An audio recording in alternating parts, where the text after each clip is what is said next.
Today I'm going to talk to you guys about film photography and how to shoot film, how to get started. This is a very beginner's guide to film photography. I had a lot of questions that I was confused about myself, so I thought I would do a video explaining it. This is more so for beginners who want to get started. If you already know a lot, this probably won't be that helpful for you. Yeah, I'm just going to talk about what film photography is, how you take film photos, and also why I personally like to take film photos. So yeah. So first of all, what is film photography? I would say it's like an umbrella term for a lot of different things. I think film photography is still a big thing to this day, but back then it was, I guess, the only way to take pictures. So it's completely different from digital photography. You use film rolls to capture light. I guess it started to get back in trend, especially with our generation, because a lot of people started to take disposable film camera pictures. That's how I got started. If I were to recommend to someone how to get into film, I would definitely say start with disposable camera, because it's such an easy way to get started. To me, they're a lot simpler and less intimidating than point and shoots. The two popular ones, I would say, are the Kodak FunSaver and then the Fujifilm one. They're very, very similar, but I would say the Kodak one has a more warmer tone and the Fujifilm one is more of a cooler kind of tone. So they're two kind of different aesthetics. I will show you pictures of what I got when I took the pictures from the Kodak one, and you can see that the pictures that I took from that disposable camera are very warm toned, and that's personally what I prefer. All you have to do is wind the little wheel. There's like a little winder on the side that you wind, and then on the Kodak one, I know you have to press this little button for the flash and hold it down for like a good few seconds, and then when it's red you take the photo. And that's how simple disposables are. After a while, I would definitely recommend to switch from disposable to a point and shoot, because otherwise you waste a lot of money if you keep buying disposable cameras, and also because they're disposable, they're not great for the environment. So there's plenty of point and shoots out there that you can buy secondhand. So this is the point and shoot that I have. It's the Minolta Riva 150 zoom. I really love this one because it's so compact. A lot of point and shoot cameras out there are very bulky. I'm going to show you guys how I load up my film. On the side here it has a little open tab which you push down and then it opens like this. That's what the lens is. This space here is where you put your film stock. This is what film looks like. This is the one I have right now. It's the Kodak Ultra Max. I'm gonna use this for the first time actually. Where's the... They usually have an expiration date. Huh? Where's the expiration date? Oh, 2022. Okay, there we go. You see? Because a lot of the times people can give you expired film and that will alter how your photos will look. I've never shot on expired film, but I know you can, and it looks really cool, but I don't want to risk it. So this is what you get. It's just in a little container, and you can see that's where the film is. You open it like that, and it has a little bit of the film poking out. So when you have your camera opened, and the hole on the bottom is going to connect to that little knob. So you're going to put it in like that, and it should go in quite easily. And then you get your little bit of the film, and while you keep this in, you want to pull the film a little bit so that you have enough to tuck in under there. Don't pull it too much, obviously, but you want to pull it out enough so that it will connect and it can tuck in round the side. And then you close it. And you can see that it's rolled the film. And then when you turn it on, it should say on the little thing, it says 1, so it's ready to take the picture, and then you take the picture. I'm not going to take a picture right now because film is expensive and I don't want to waste one because film is expensive. This one that I have, it has a few different settings which most other point and shoots will have. It has a timer option, red eye reduction option, auto flash, no flash. There are a few settings you can change, but it's not like a fully manual camera. There's so many different brands, so many different models of cameras. You really just have to search and do like a hunt for cameras and find which ones you like. When I got this, because I got it secondhand, I looked for the manual online, and if you search like Minolta, Riva, Zoom 150 manual, they're usually online. So after you have finished taking your pictures, this one that I got has 36 exposures. I think it's either 36 or 24. On the disposable camera, I think it's relatively similar. It's like 36 or so. It will usually say it's run out, like when you get to 36 or when you can't take any more pictures. And then what you want to make sure is before you take out the film, you want to rewind the film back into the roll. Otherwise, you're just going to ruin all of the pictures that you just took. You don't want to open this before you're done taking the pictures, otherwise you're just going to expose it to light and it's just going to ruin all your pictures. After you finish taking the pictures, you want to rewind it, and for a lot of them they have a manual rewind if it doesn't rewind automatically. So mine has this little dot here, and you can just take like an earring or something sharp and then push it, and then it will rewind everything back onto that. You can use this to put it back in, and then you can get it sent off to get developed and processed. So you can process your film photos at home, but I've never tried it and I'm too scared to do it myself. I've seen videos on it. There's a lot of good YouTubers who post videos of how to process your negatives at home, and you can do that, but you need to buy quite a lot of equipment, like you need to buy a lot of chemicals. So I just send them off myself, and I send them off here in the UK to a place called Photo Express, and I've been sending all of my film photos off there, and they've just been amazing. I highly recommend if you live in the UK.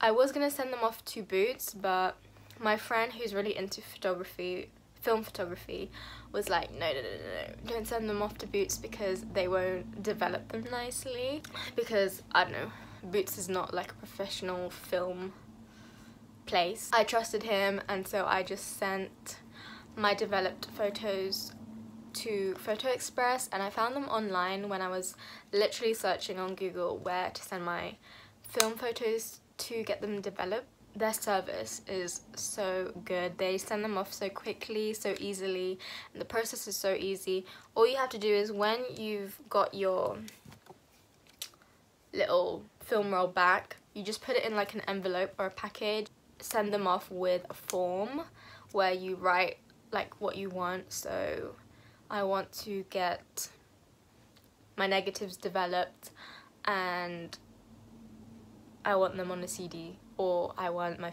photos developed and I want prints and a CD. I know there's so many other film stores that you can get them developed around the UK, but that's where I get them done, and I trust them so much with my film photos. Here are actually a few that I have got to show you. I have like 3, I think. You get back your negatives, and a lot of people don't know what negatives are, but negatives you shouldn't throw away. These are basically the originals of your photos, so if ever you lose your prints or if ever you lose like the CD, as long as you have this, you'll be fine, because you can send this off again to someone to get them developed and they will develop them again. So this little thing is what this turns out to be. So this is what's inside that cylinder. It's just a whole bunch of negatives. And here are the prints, a few prints that I have. This was from uni. Oh, memories. A lot of people ask how you can get your film photos onto your phone or your laptop. All you need is them to burn it on a CD or on a USB. Then you just connect that to your laptop and then you save that either on like Google Drive or email them to yourself. That's what I did.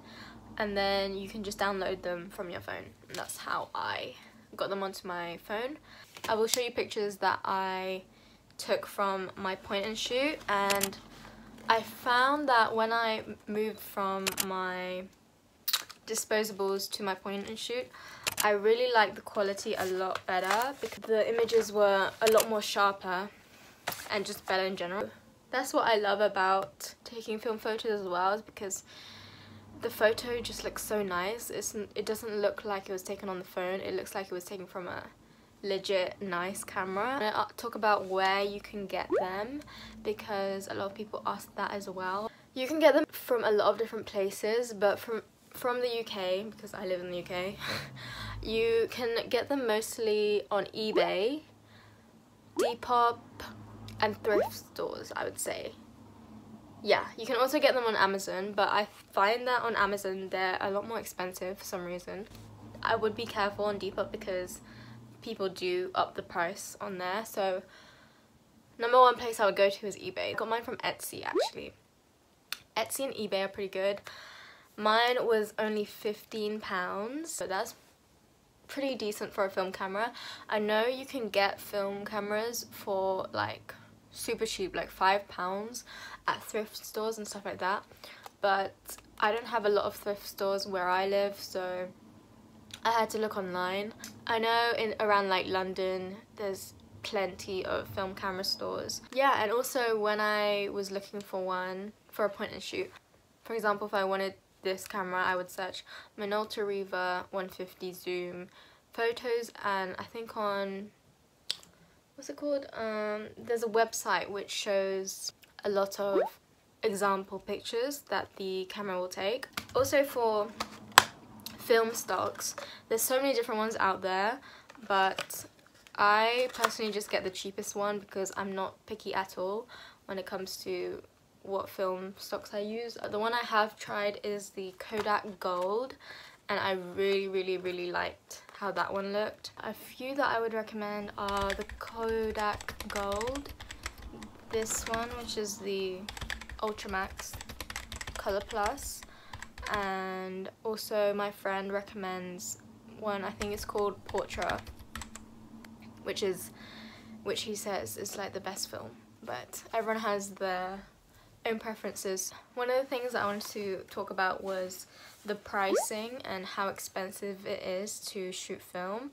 I would say it does require quite a bit of money. It depends obviously on how often you shoot, what you shoot, and where you get your film sent off. The disposable ones, I think for the 2-pack they were like £30 together, so they were around £15 each.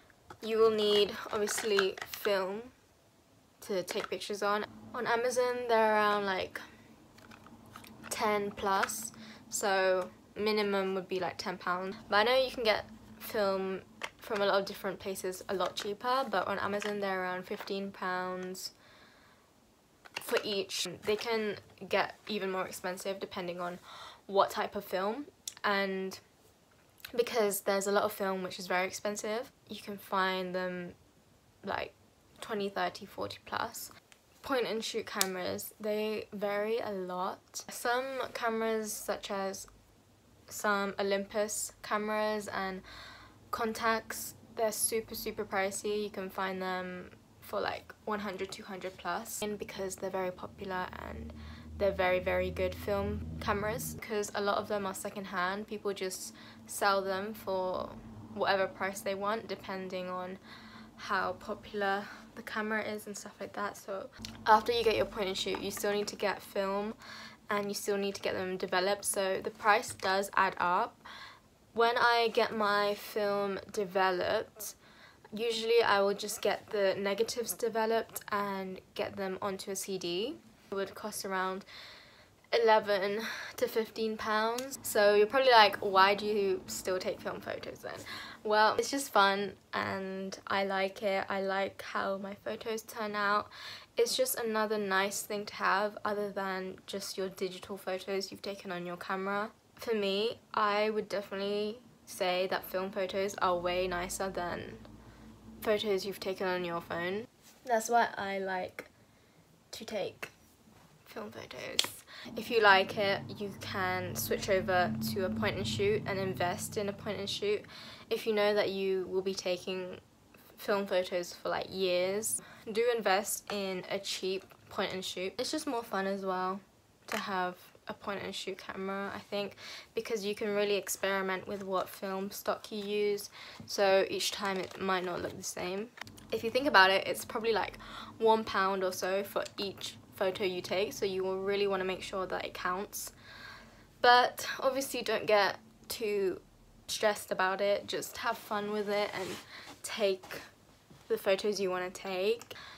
I would definitely recommend it to anyone who thinks about doing it, because it's just so much fun and you never know, you could be really into it and really enjoy it. With film photography, it's so much fun because there's a lot to learn as well. Like what I've just said now is the very basics.